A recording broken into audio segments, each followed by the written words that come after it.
Yeah, oui. Oui, c'est bon.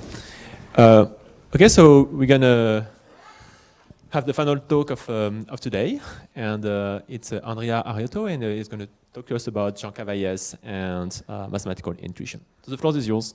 Okay. So thank you very much. So the title of my talk is Jean Cavaillès' conception of mathematical intuition between historicization and symbolic thought. So first of all, I have a little preamble for two reasons. The first is to let you better understand my talk, and the second reason is to advise you that it's a highly in-progress work, because this presentation is a part of my dissertation, which is about Cavaillès and Husserl. And in my dissertation, I developed this relation between Husserl and Cavaillès from a double point of view. The first is historical, so I consider the epistemological reception of phenomenology in France, and in particular in French philosophy of mathematics. So I consider Couturat, Cavaillès, Bachelard, and Desanti. And my aim is to argue against the historiographical scheme that opposes a philosophy of the concept to a philosophy of the subject. And then there is a theoretical side that is the fact that Cavaillès' project of theory of science arises from the paradox between formal and transcendental logic, to which both phenomenology and Kantian philosophy seems to be committed. And therefore, my aim in this case is to show how the notion of mathematical experience, which is the key notion for Cavaillès' philosophy, should be analyzed in order to account for a reflexive understanding of mathematical activity that is precisely what transcendental logic should do. Okay, so here's this summary of my talk. So my aim is to expose Cavaillès' notion of mathematical intuition and the link with the notion of historicity of mathematics, on which basis Cavaillès described mathematical thought.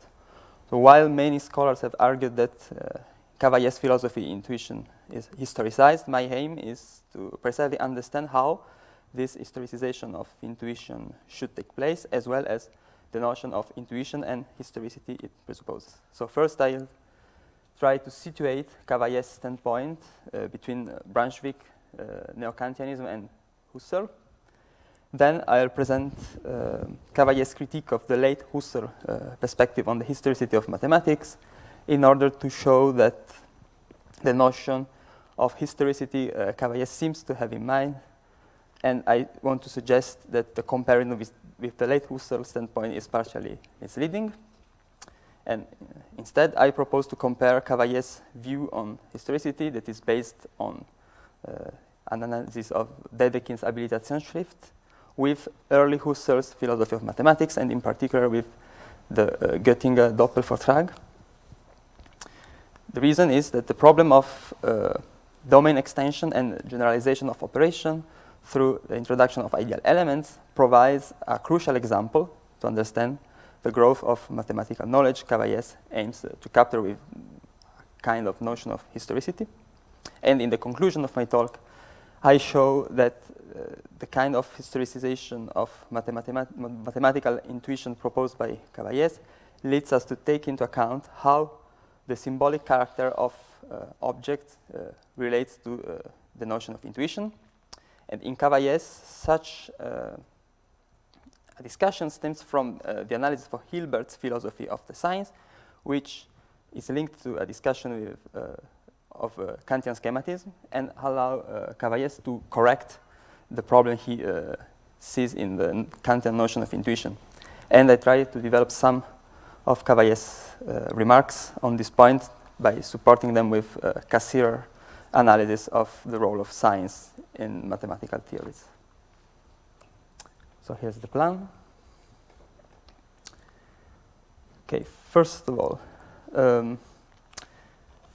in reconstructing the genesis of set theory or the debate on the foundation of mathematics, that are the topics of Cavaillès' doctoral dissertations, he describes mathematical knowledge in terms of an experience.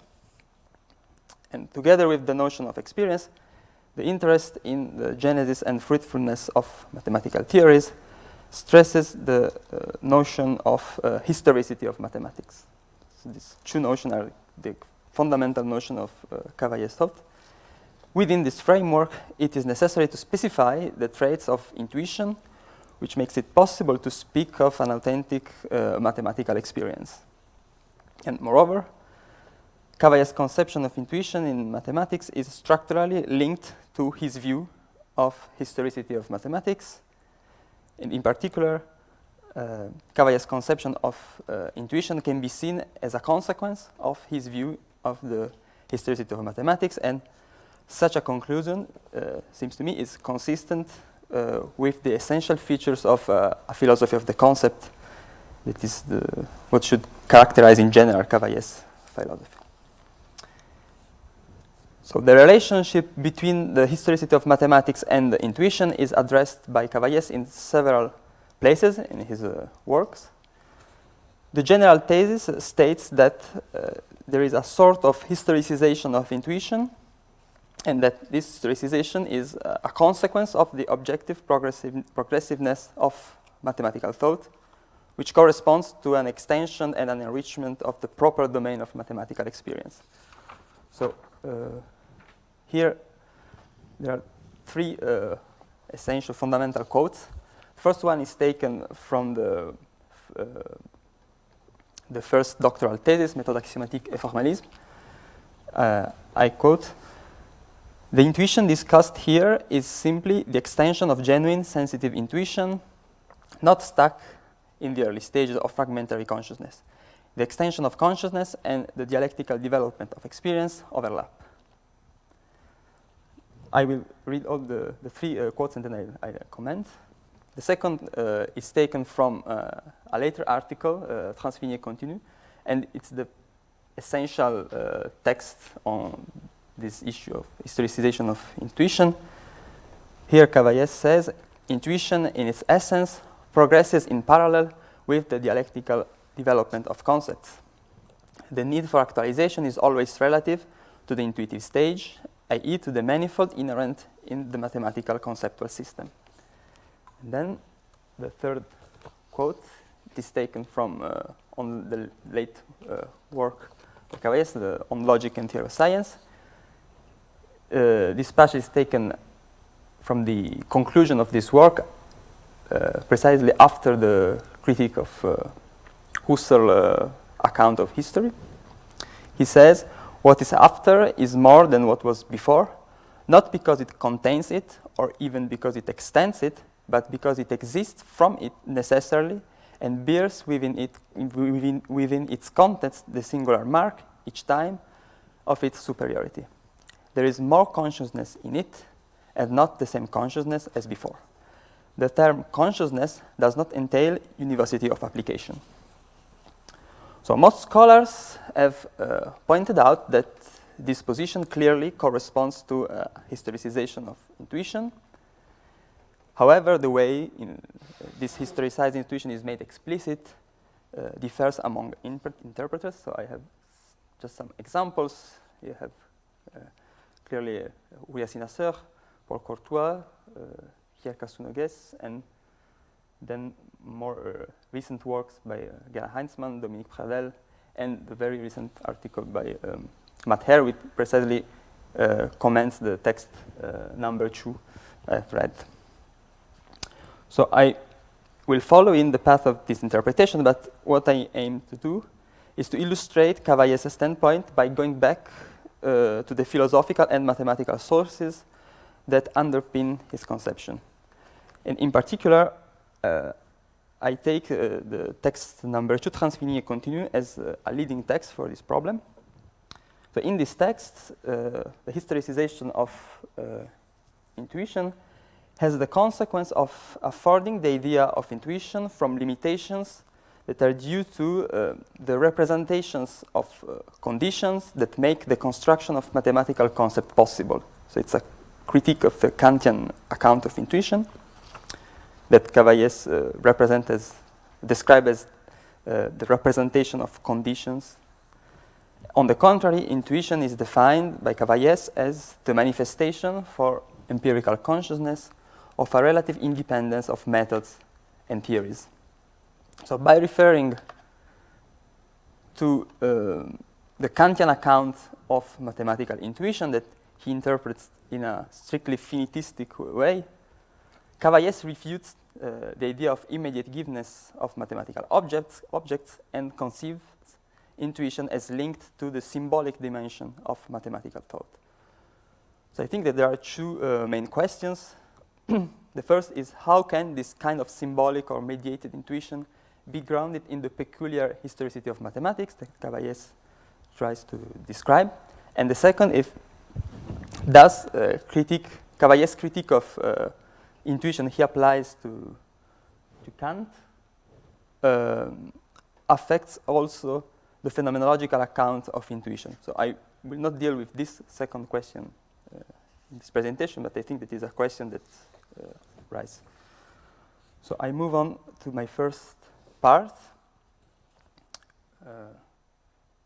about Cavaillés' relationship with Brunswick. So in this section, I will focus on Brunswick's influence on Cavaillés in order to set the stage to understand Cavaillés' own view. And from the next section on, I will mainly deal with Cavaillés' relationship with Husserl. So the problem of the evolution of the notion of mathematical truth is at the core of Brunswick's book, Les Étapes de la philosophie mathématique. In opposition to the logicist philosophy of mathematics, Brunswick discusses intuitionism that is considered in a very broad sense. So he considers different form of mathematical intuitionism as he tries to link mathematical intuition to philosophical intuitionism, so it's not limited to intuitionism in a specific sense of Brouwer. So Brunswick discusses intuitionism as the method that follows the specificity of its objects and so adapts to the evolution of objects. In this framework, mathematical knowledge has a normative role in determining the notion of truth by showing the progress and the creativity of the mind, l'esprit, or the intelligence, l'intelligence, there are these two key terms. Mathematics shows the progress of and the creativity of the mind in its autonomous way. And so as constitutes a paradigmatic example and also has a normative role for conceiving the notion of truth. And alike in the neo-Kantianism of the Marburg school, science is presented as a fact from which reflection must be exercised. Therefore, the history of scientific thought makes it possible to follow from an immanent point of view the development of the notion of truth, which implies an extension of experience. In the case of mathematics, such an extension of experience is exemplified by Brunswick, first by showing the generalization of operations and objects, and second by showing systematic connections between different theoretical domains. Therefore, the epistemological role of history is double. First of all, history plays a critical function in that it imposes on philosophical reflections the actual effective development of science. And second, history allows the objectivity of a developing and changing notion of truth to be justified. So Cavaillés' affinity with Brunswick's standpoint is most evident at the time of doctoral dissertations. So in the first text I have quoted, taken from Méthode axiomatique et formalisme. But as can be seen from the vocabulary that is still employed in Sur la logique et la théorie de la science, Brunswick's influence persists throughout his thought. So here there's a quote from Brunswick to summarize the basic features of his position. The experience of history offers the philosophers a double service. It eliminates the veil that dogmatic systems had interposed between the philosophy of mathematics and the reality of science. At the same time, it allows the philosopher to grasp this reality in its emerging state and to determine its true nature. Explaining the present through the past is by no means a matter of reducing the living present to the crystallized forms of the past, reducing analysis to the level of logic, or sacrificing the diversity of modern geometries to the unity of the category of space. On the contrary, it is only by understanding the science at work and unfolding before our eyes that we can, enlightened by it, bring back to the past what has been its life and its actuality, and thus follow in its natural order the continuity of scientific development. So to resume, Brunswick's influence on Cavaillés' formation, there are three main points. The adoption of an historical perspective, and the idea that objectivity of mathematics is a result of its history. Second, the growth of mathematical knowledge entails an extension of experience. And the third point, that it's related to Brunswick, but it's not a direct influence. It's moreover Cavaillés' personal standpoint in respect of Brunswick position, that the fact that in describing the forms taken by the historicity of mathematics, Cavaillés seems to stress much more discontinuities over the continuity in the history of mathematics. Whether you see the end of this quote, that Brunswick is much more concerned with the continuity of scientific development. Okay, so I move on to my second part, Cavaillés' critique of the Husserlian view on historicity. In his historical analysis, Cavaillés explicitly wants to reject two different approaches to the history of mathematics. First, Cavaillés rejects all form of psychological or social history, invoking, for instance, Bolzano's conception of science to deny the character of science as a cultural object and to state the ideality of science as such. And this is said, I think, also against Brunswick. And second, even though the critique of historicism is one of the fundamental aspects of the Husserlian view of history, it is precisely the view of historicity developed in the reflections of the late Husserl that constitutes the second historical method explicitly targeted by Cavaillés. So the way Husserl characterizes the historicity of mathematics is in fact one of the fundamental targets of Cavaillés' critique in Sur la logique et la théorie de la science. Here, Cavaillés stresses some problematic aspects proper to Husserl's view, which he derives essentially from formale und transzendentale Logik and the first two parts of the Crisis. So, in text number 5, you have the key aspects of Cavaillés' critique. In reference to Husserl, Cavaillés says, history reveals authentic meanings insofar as it allows us to rediscover lost links, first of all, to identify automatisms and sedimentations as such, and then to revivify them by plunging them back into conscious actuality. The return to the origin is a return to the original. We see the drawback for our problem. The illegitimacy for contents is not mitigated, nor is progress justified as such. If empirical history is used to reveal essential concatenation, it is used to go back, not as a forward movement, but through the myth of a return to the past.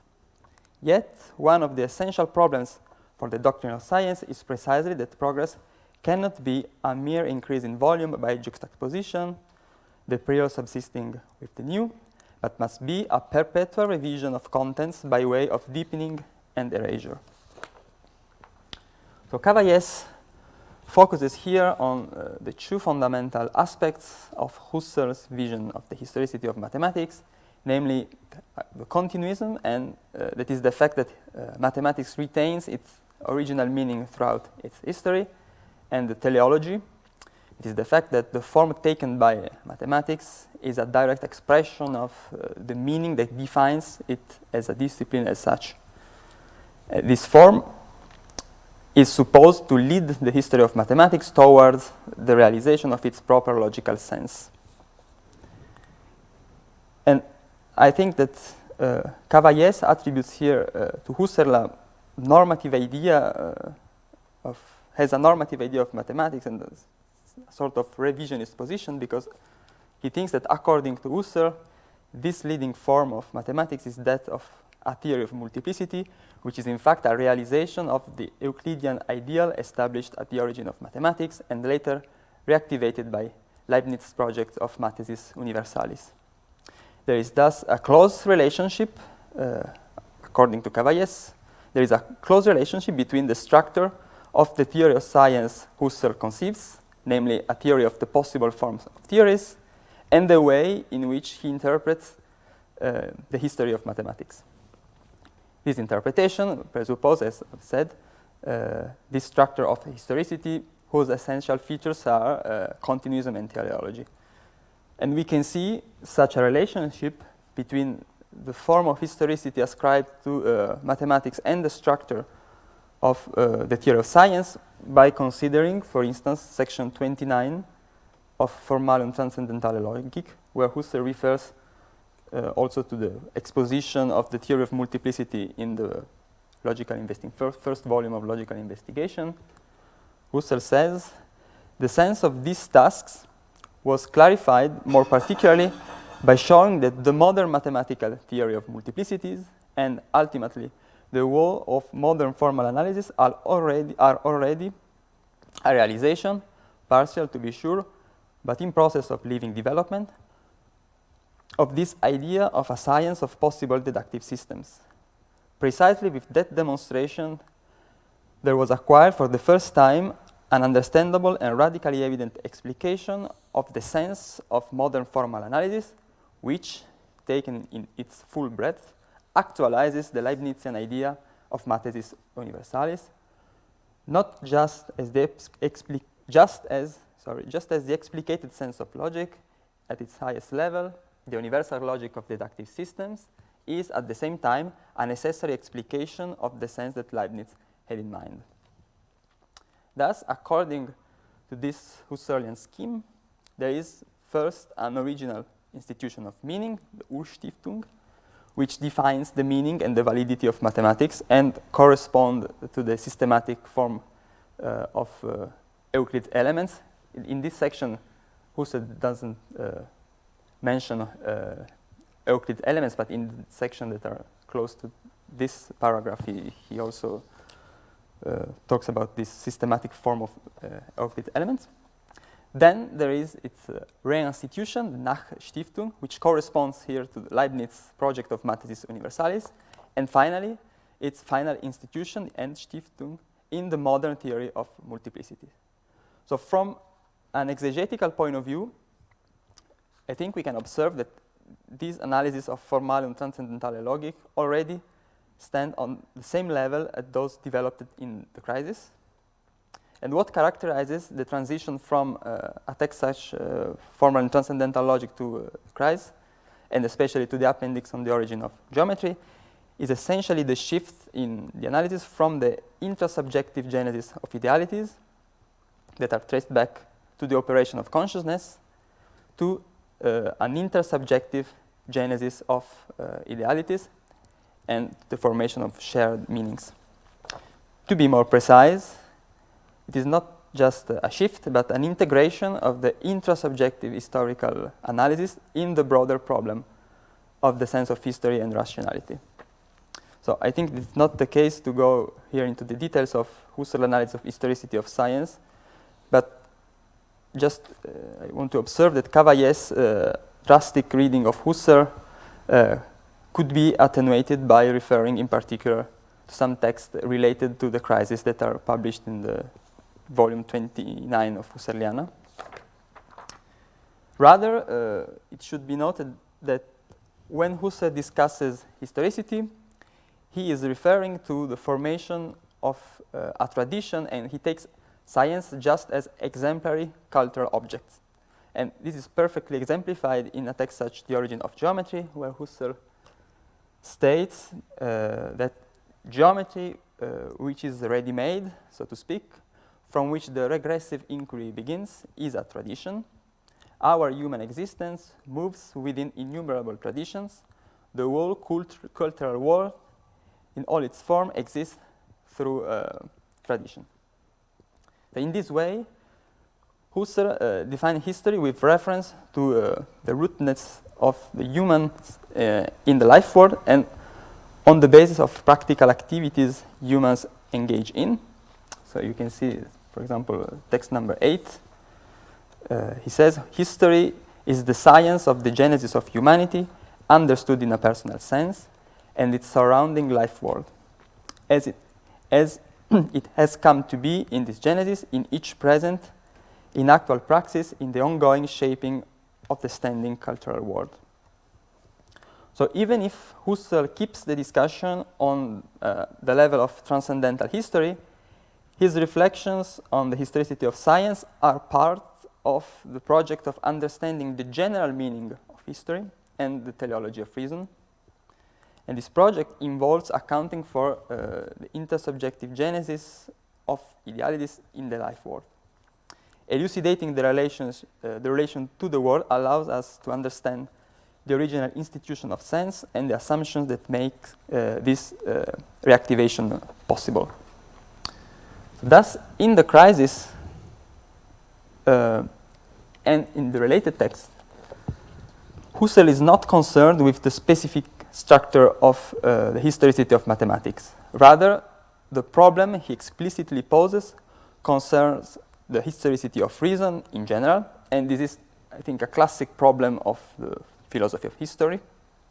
And in this frame, science is involved only insofar as the present condition of the sciences and the acknowledgement of their loss of sense constitute for Husserl the starting point for dealing with this classic problem of the philosophy of history.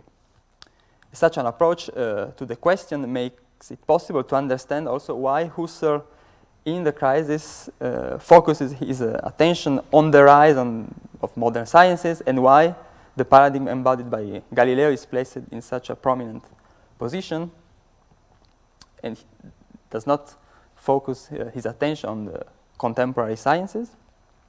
So to summarize, I think the current situation of mathematics provides Husserl much more with the motivation rather than the goal of his historical research.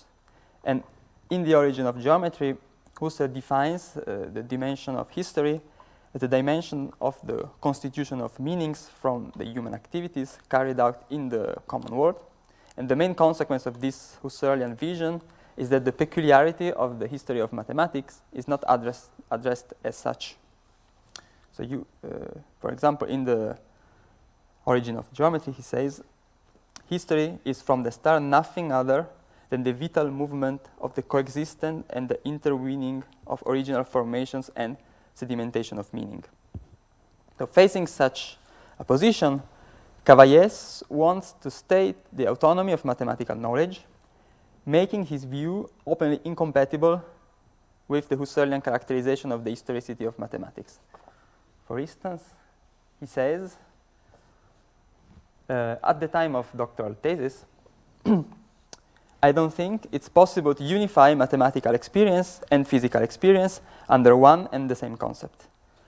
There is an autonomous mathematical knowledge that fulfills itself and therefore requires an idea of truth without any relation to physical truth. The authentic development of mathematics under the accident of history is guided by an internal dialectic of notions.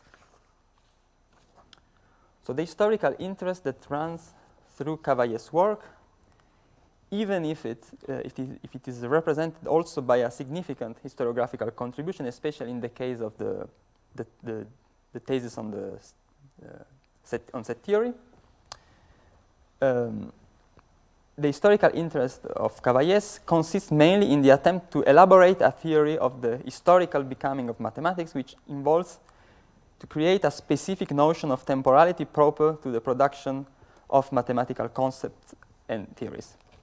And in this context, two problems must be distinguished. On the one hand, the production of objects within a specific theory, so the constitution of different objects in a theory. And on the other hand, Cavaillés' reflections can also be applied to the general features of the historicity of mathematics, so which essentially concern the transition from one theory to another, namely the problem of changes within the history of mathematics. And it seems to me that the explicit contrast with the Husserlian position concerns this second aspect and consists in the foregrounding an essentially discontinuous history. But it's also worth noting that while Cavaillés devotes himself to a detailed analysis of some particular moment in the history of mathematics, his assertions regarding the general historicity of mathematics are more prudent and essentially programmatic. In particular, he worries about emphasizing the relativity of the conclusions he draws to the specific phases of mathematical thought that he considers. And moreover, with regard to this question of the relationship between different mathematical theories, Cavaillés undoubtedly allows discontinuity to prevail, although he cannot but recognize a certain continuity that allows the maintenance of the identity of the discipline. And this aspect has been stressed by Granger and also by Michael Rubach.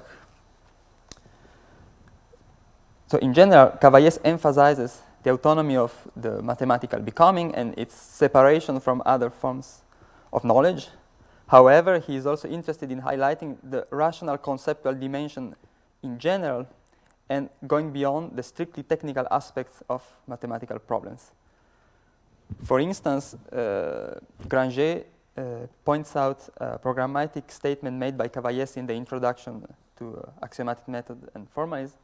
That is this text, number 10. Cavaillés says the multiple problem behind the word definition call for a systematic revision, namely a regression, that leads us to dig beyond the realm of mathematics and delve into the common ground of all rational activities. The theory of reason, in fact, depends on such a work. History shows the close connection between such technical struggles and the system built by philosopher. And it seems to me that this quote is partially in contrast with the previous text where Cavaillés says that there is an idea of mathematical truth that without any relation with physical truth. And a possible answer is that in this text, that is Méthode axiomatique et formalisme, Cavaillés is more dependent to Brunswick's account of mathematical thought, because I think that this remark could be shared also by Brunswick. So despite the general scope that Cavaillés intends to give to his consideration, what is brought out by the historical analysis developed in Méthode axiomatique et formalisme and remarque sur la formation de la théorie abstraite des ensembles is the desire to thematize the specific mathematical temporality and the way it affects the introduction of new objects and notions. So the introduction of new objects within theories is read as driven by a specific form of temporality that is expressed with the notion of enchaînement formel. And the consequence of this perspective is somehow an elimination of the proper historical dimension. And this is the reason why if historicity is understood in a late Husserl sense, I think that this comparison is partially misleading. What I want to suggest with this remark is that the divergence between Husserl and Cavaillés on the issue of historicity of mathematics is not limited to a simple reversal of points of view, because following Cavaillés, phenomenology is guided by the myth of the return to the past, taking into account contemporary results only with the scope to return to the original sense, whereas he thinks that new introduced objects shed light on previous results and allow them to acquire their proper sense according to the formula can be opposed to this idea of the myth to the return to the past. This formula by Cavaillés, according to which l'après explique l'avant. However, the notion of the historicity of mathematics here at stake points to two essentially different aspects in Husserl and Cavaillés. So in the Crisis and associated text, Husserl is interested in the history of mathematics in order to understand the general sense of history through the mediation of the history of philosophical and scientific thought. Or, as far as the constitution of ideality is concerned, to understand the transition from a pre-scientific to a scientific moment. On the contrary, Cavaillés is interested in bringing out relations of foundation between ideal contents in order to highlight a certain order to which empirical history cannot be reduced. So from a certain point of view, indeed, Cavaillés even considers such an analysis to be a denial of the notion of history. So if you take, for instance, these two passages that are taken from doctoral works, Cavaillés says, there is nothing so unhistorical in the sense of becoming opaque, graspable only in an artistic intuition as mathematical history. And then, in the dissertation on set theory, he says, mathematical history seems, among all histories, the least linked to the object it conveys. If there is a connection, it is a parte post, serving only for curiosity, not for the intelligibility of the result. L'après explique l'avant. The mathematician has no need to know the past because it is his vocation to refuse it, insofar as he does not accept what seems self-evident just because it is, insofar as he rejects the authority of tradition and disregards an intellectual context. To this extent only he is a mathematician, i.e. he reveals necessities. So the notion of enchaînement formel is what expresses the historicity of mathematics according to Cavaillés. And this notion seeks to account for a kind of internal temporality shown by the constitution of ideal contents. The fundamental consequence of this conception, which I try to analyze in more detail in the next sections, is the elaboration of a theory of mathematical intuition in which intuition is conceived as being essentially relative to the production of concepts. And what I can argue is that this relativization can be understood as a kind of historicization of intuition. And as I've said, the two main consequences of such a historicization of mathematical intuition are, on the one hand, a critique of the Kantian theory of intuition, and on the other hand, the integration of a kind of mediated forms of intuition, namely the need to conceive a kind of evidence associated with formal and symbolic character of mathematical thought. So I move on to next section, where I take the domain extension as an example of the historicity of mathematics, and I try to compare early Husserl vision on this issue to a Cavaillés one. So according to Cavaillés, it seems that the traits of what can be considered a notion of historicity of mathematics are rather described by taking the object domain extensions and the generalizations of operation as exemplary cases. And from this point of view, it would perhaps be more precise to talk of the growth of mathematics instead of historicity, in order to underline the difference with an extrinsic conception of historicity. Of course, the problem here is to grasp the scope of this analogy for a whole understanding of the production of objects in mathematics, also in the cases in which there is a progress that is not due to domain extension. And another questions concern the need to attribute a temporal connotation to this process. In any case, if we try to follow Cavaillés' example, his analysis should not be so much related to the text of the late Husserl, even if it is actually the corpus that is considered by Cavaillés and that Cavaillés criticizes, but rather to the text of the early Husserl, especially those written between the philosophy of arithmetics and logical research. So in this paragraph, I focus on Husserl and on the double lecture on the imaginary mathematics, and then I examine the Cavaillés' essential reference for his characterization of the progressivity of mathematics, that is Dedekind's Habilitationsschrift. So to develop this analysis, one must first specify Husserl's general perspective at this stage, so between the philosophy of arithmetic and logical investigation. So even if Husserl in its initial research displays in a constructivist perspective that is close to Kronecker, there is a fundamental turn that occurs, and for instance, in Bruno Leclerc's works, he defines this turn as a formalist turn within Husserlian thought that occurs between 1887 and 1890, and that becomes explicit in the mid-1890s. And he takes the text, Die Arithmetik als deduktive Wissenschaft, as exemplary to show this formalist standpoint that Husserl adopts, and that shows that Husserl becomes closer to Hilbert's position.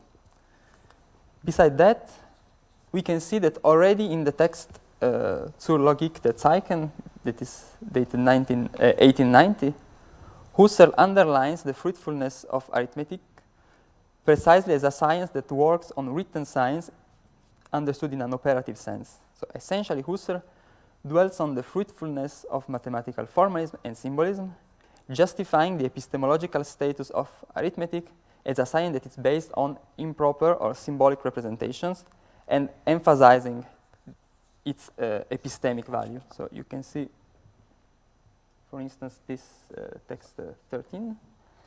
If one takes only the most common and simple of algorithms, that in which one counts and calculates with numbers, one will search logical works in vain for light on what really makes such mechanical operations with mere written character or word signs capable of vastly expanding our actual knowledge concerning the number concepts, making possible for us accomplishments which were inconceivable to the greatest thinkers of antiquity.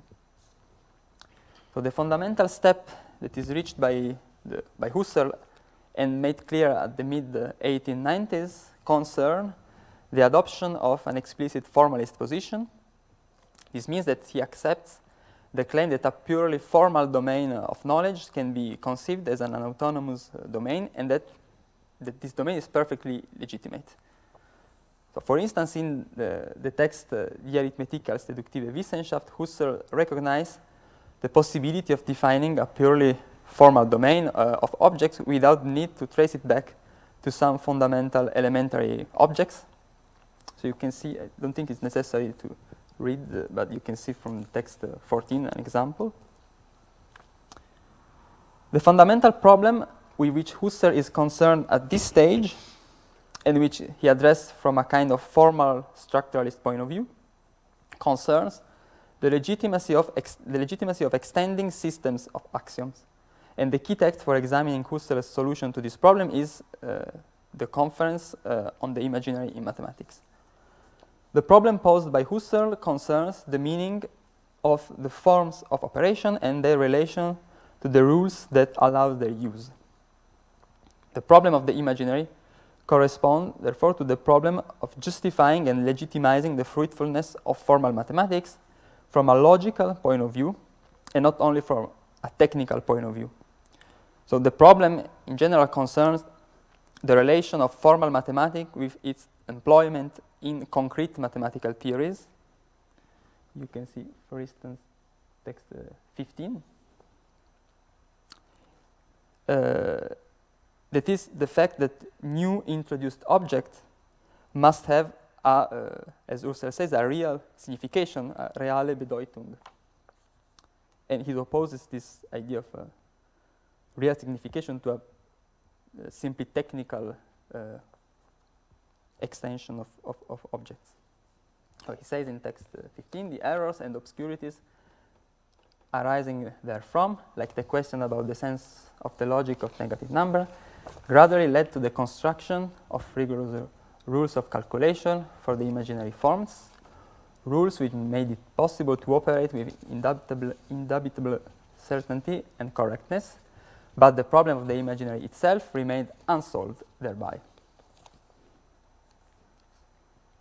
In this way, Husserl's problem is in fact a common problem in the foundations of mathematics, which consists in the justification of the introduction of new concepts, and which is addressed in different ways also by Dedekind, Cantor, or Hilbert. And the extension of an axiom system consists not only in the definition of a larger system of operations, but also implies a redefinition of a richer domain of objects. Thus, the question of the legitimacy of the extension of axiom systems concerns the conservativity of the extended system with the previous one. Sorry. You can see it in text number 16. He says it is inherent in the concept of expansion, if we relate that concept to the axiom, that the new axioms include also the old ones, and that the new, in addition, admit cases of operations with the old axioms ruled out. So in the conference, Husserl examines and criticizes different positions, in particular that of Dedekind, by referring directly to Stetigkeit und die rationale Zahlen.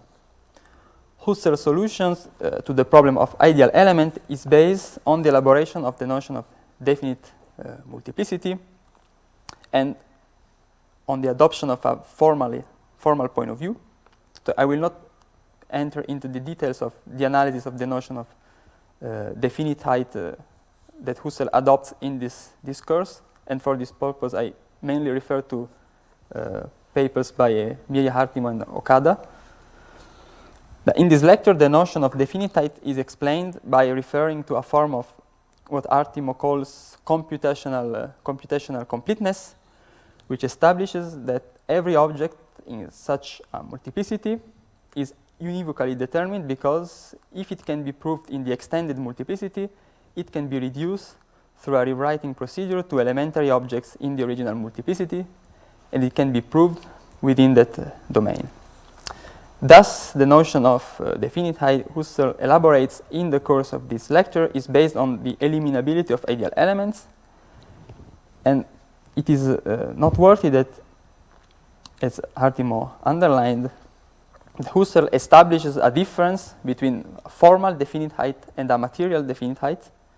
Formal definite consists essentially in the categoricity in Hilbert's sense, and is based on the axiom of completeness, whether material or intuitive definite corresponds to what has been called computational completeness.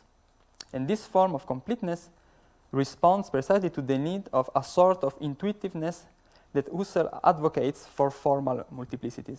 So I quote Mireya Hartimo. She says, it seems even more important to Husserl that this generated system be true, that is, it actualizes the purely formal domain. He seems to think that due to one-to-one correlation between numerals and numbers, such a system is intuitive and in its primitive form related to, say, intuitive finger or strokes, and assuming the intuitive possibility of adding one more. So this kind of abstract object asks for an intuitive fulfillment, and it is precisely the aforementioned rewriting procedure that allows for such a possibility. And the intuition here involved is clearly sort of mediated, and the mediated forms of intuition that are claimed for this kind of high-order formation are admitted by Husserl, for instance, in section 18 of the sixth logical investigation, with the idea that the intuitive fulfillment of such intentions is made possible by what he calls mediated chains of fulfillment. With regard to Dedekind's account, Husserl explicitly criticizes the theory of creative definition, accusing Dedekind of arbitrariness and arguing that the legitimacy of new operation must be proved. Husserl essentially seems to accuse Dedekind of subjectivism, and he opposes the exigence of legitimacy imposed by the concept themselves to the idea of domain extension by creative definition. I will not read this quote, but you can see, for instance, in text 17. So I move on to the next part on Dedekind's Habilitationsschrift and Cavaillés' interpretation. So the methodological aspects laying at the basis of Dedekind's vision of domain extension, which involves a conceptual enrichment of the object in questions, are explicitly discussed in the 1854 Habilitationsschrift, where Dedekind informally describes an extension of the domains of objects through the addition of ideal elements in an analogous manner to what Husserl does in his lecture on the imaginary. And in the first chapter of Méthode axiomatique et formalisme, Cavaillés focuses on Dedekind's lecture when it comes to explaining the features of the historicity of mathematics. He says, in 1854, in his inaugural speech, Dedekind asked what laws governs the progress of mathematics. In this lecture, Dedekind explains how mathematical thinking advances by generalization of operation and extension of object domains. For instance, you have text 18. Dedekind says this lecture is about the general manner in which the progressive development of the science, new function, as one can equally say new operation, are added to the chain of previous one. So the philosophical question of Dedekind's lecture is how to conceive the relationship between the ideality of truth and the progressive process of human knowledge. Is in this term that Dedekind poses the question. And the kind of domain extension suggested by Dedekind in this text is based on the fact that an operation is taken as the leading thread for determining the need and the limit of its extension. Dedekind considers at the same time two kinds of possible extension. On the one hand, the extension of operations, and on the other hand, the extension of the domain of objects to which these operations apply. The enlargement of a domain of object thus follow the internal properties offered by an operation and consists in the enlargement of the domain of objects that fall under a concept with a consequent gain at the conceptual level, because the concept that is associated becomes, in a sense, richer. So the principle of this domain extension is stated by Dedekind as following. He says, in mathematics too, the definitions necessarily appear at the outset in a restricted form, and their generalization emerges only in the course of further development. But, and in this mathematics is distinguished from other sciences, these extensions of definitions no longer allow scope for arbitrariness. On the contrary, they follow with compelling necessity from earlier restricted definitions, provided one applies the following principle: laws which emerge from the initial definitions and which are characteristic for the concept that they designate are to be considered as of general validity. Okay. So in Méthode axiomatique et formalisme, Cavaillés emphasizes the double aspect of the extension that is at the same time creative and necessary. You can see in text 20, Cavaillés says, the necessity of a double movement is here required. On the one hand, the restricted operation posed requires either in itself or through its relationship to already existing operations an extension of the domain of objects to which it relates. On the other hand, within this new domain, the relations posed provoke the substitution of a new definition for the initial one. Cavaillés thus refuses to attribute any subjective arbitrariness to Dedekind's method, that on the contrary is seen as asserting the internal necessity according to which the extension of the domain of objects is performed. On the other hand, Cavaillés points out that the generalization implies an intentional redefinition of the operations involved, which can be seen as affirming a sort of conceptual progress. at the same time, it is the essence of the concepts being extended that defines the limits and possibilities of the extension in such a way that all traces of individual arbitrariness are eliminated, and that the resulting conceptual progress of the extension of the operation can be legitimately interpreted as progress in terms of intelligibility of the operation itself. So according to Cavaillés, Dedekind's methodological consideration express the dynamism, the inner dynamism of mathematics, and they are developed by Dedekind in Stetigkeit und irrationale Zahlen, and in the other text, Faszint und was sollen die Zahlen. In the preface of this latter text, Dedekind affirms a form of logicism that he aims to oppose to the Kantian thesis of intuitiveness of the number concept as based on the a priori intuition of time. And then, by associating each object of our thought with a sign that allows its manipulation, Dedekind states a crucial formalist thesis that corresponds to a symbolical redefinition of mathematical activity. So, I came to my conclusion, where we see that this extension of mathematics and this introduction of new objects imply to take into account the symbolic dimension of mathematics. So there are two leading questions. How does symbolic thought relate to intuition, and in which sense it allows a transformation or a historicization of intuition? So I go back to the article Transfini et Continu. Cavaillés here criticizes the Kantian theory of intuition and argues for a historicization of mathematical intuition.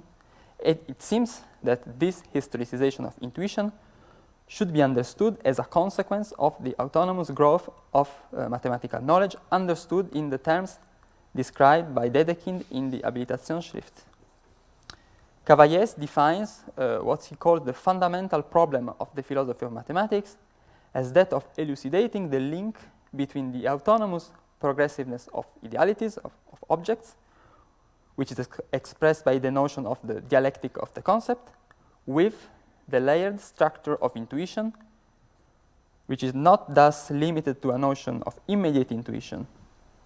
And as I've said at the beginning of my talk, Cavaillés' fundamental thesis is the following, so it's not necessary to read it again. The possibility of thinking a historicization of intuition is therefore grounded on a rearticulation of the relations between form and matter of knowledge, in the case of mathematical knowledge, questioning the status of mathematical science.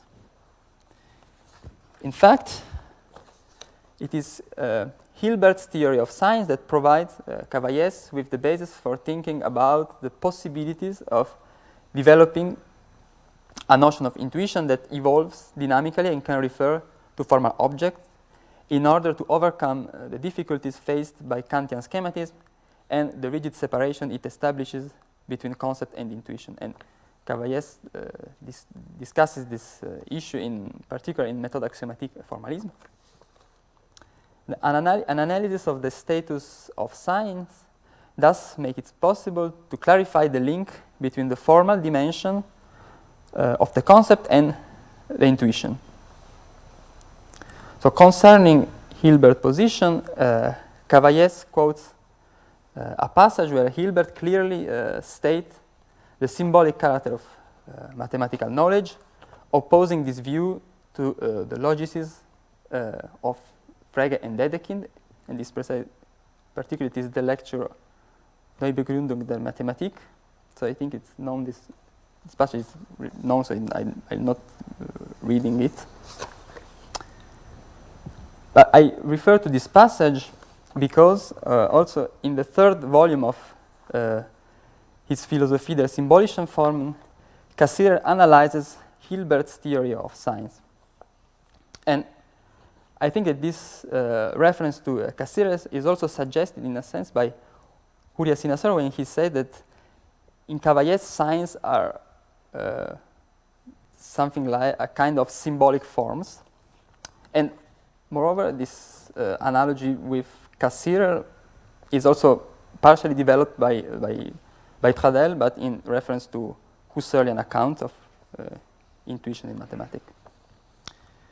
So, to resume, Cassirer studies Hilbert's formalism as a position that assimilates mathematics to a pure theory of science and questions the status of science.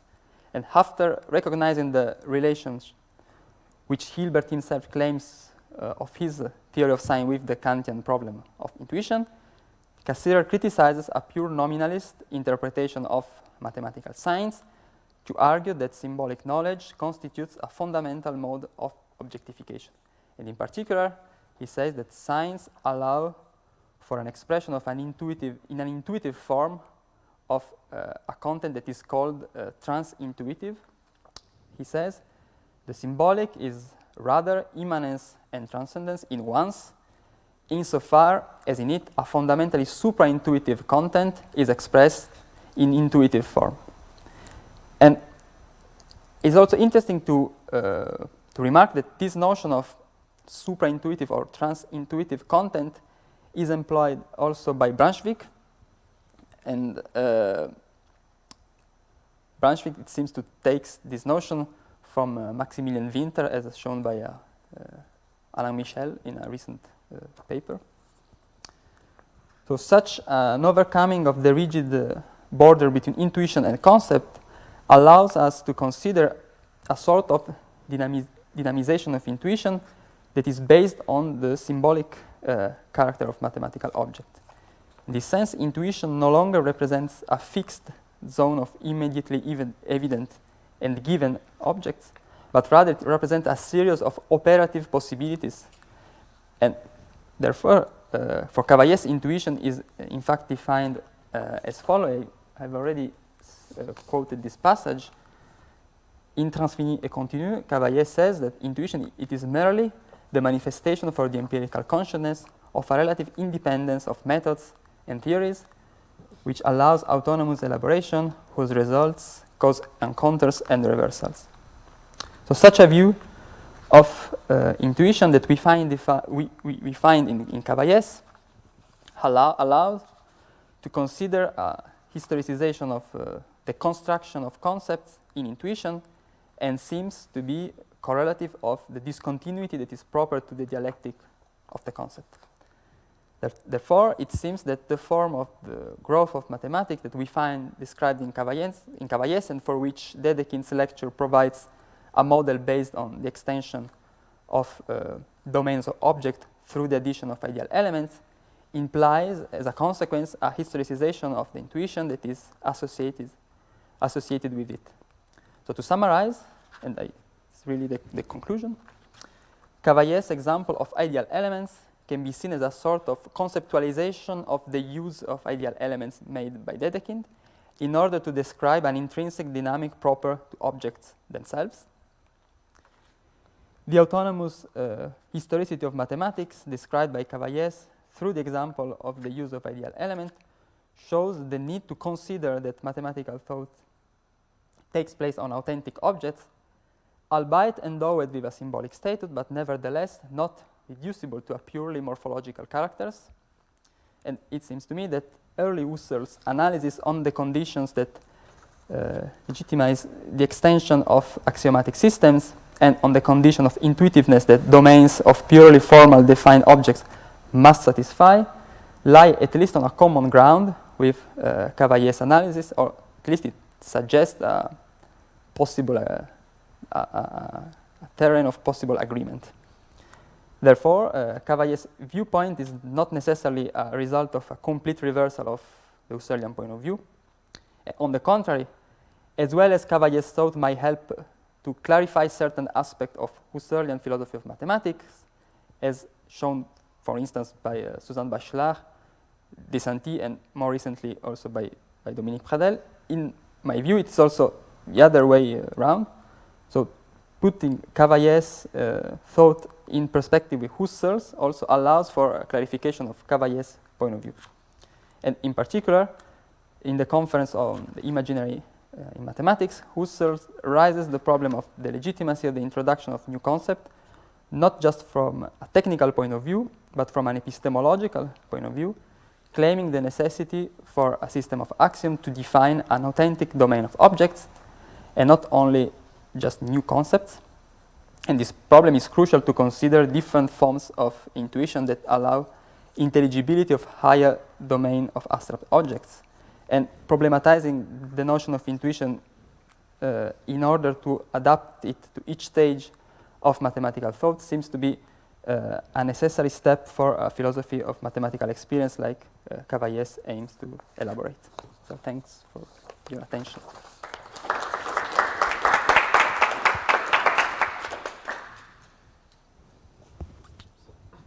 Thanks, Andrea. So we have time for two questions, two questions.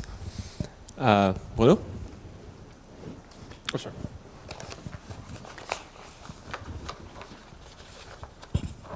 Okay, thank you very much for your talk. So when you talk about this example of the extension of the domain of numbers, so Dedekind's problem, and you say that, I think both for Husserl and for Cavaillés, the fact that the previous laws are preserved within the expanded domain is just, of course, a necessary condition, but it does not show continuity yet, as soon since basically the notion of number is not preserved or is changed during the operation, because basically negative numbers, even rational numbers, are not numbers the same way as the natural numbers were, and even even 2 in the expanded domain is not exactly the same as 2 in the previous domain. But you said, if I got it you right, but you said that for Cavaillés, this redefinition of the notion of number we gain in this expansion, because we go for a broader notion of number, and is a mathematical progress. You used the word phrase several times, mathematical progress. So concepts are redefined, and we have a better understanding of the concepts involved. Would you claim that it's the same case for Husserl? He would claim that the concepts are changed, so that the concept of number is not exactly the same as it used to be when negative numbers are introduced and then imaginary numbers are introduced. The concept of number is not exactly the same as it used to be. Would that be a better understanding of the concept of number we have now? Or would he have some kind of nostalgia of the previous notion and claiming there is a danger of equivocation? And this is crisis of science for him, when you take the new notion of number to be the same as the previous one. And so you believe you're still talking about intuitive pluralities, while actually you're talking about something else. So would you say that for Husserl it's not necessarily progress, because when you change concepts, there is always the threat that you forget this switch, this switch of change. You know, this switch of meaning. So this change of meaning, and then you still believe you're dealing with pluralities while you're dealing with something else.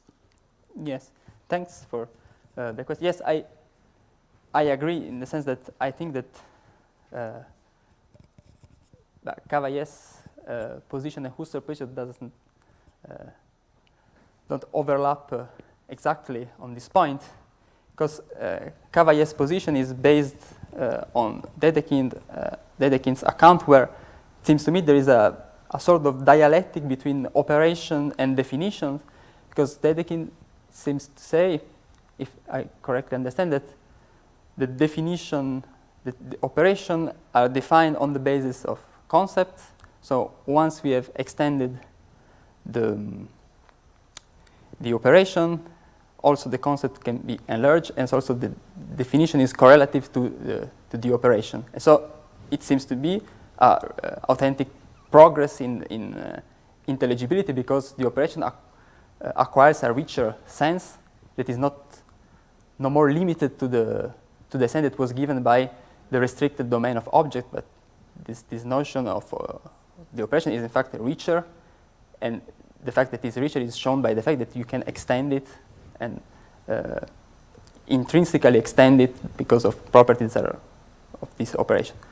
Whether Husserl, I think that in this passage, yes, for Husserl it's not necessary, but for Husserl the problem is to justify the legitimacy of extension. I think that's here. And not so much to account for a progress or a history of mathematics in this lecture. So he says if you want to extend not just the concept, but the object that is represented by the concept, you have to redefine in a formal way, in a completely formal way, for instance, the concept of numbers, so you can account for different spaces, different sources of numbers. But there is still a difference, maybe, with the original intuitive, direct intuitive number concept, and the issue of crisis precisely is but this kind of redefinition implies an understanding of the proper logical sense, and I think that in Husserl there is this distinction between technical sense and proper logical sense, and the issue of the crisis precisely arises when the proper logical sense is forgotten, and you only focus on the technical sense of notion that you can operate in free way, but it doesn't consider the objects that are under the concept. Okay, thanks. I suggest that we end there, and because there is enough time to talk during the restaurant. So if you have other questions, you can just go to Andrea and push the discussion. Okay, let's thank Andrea again.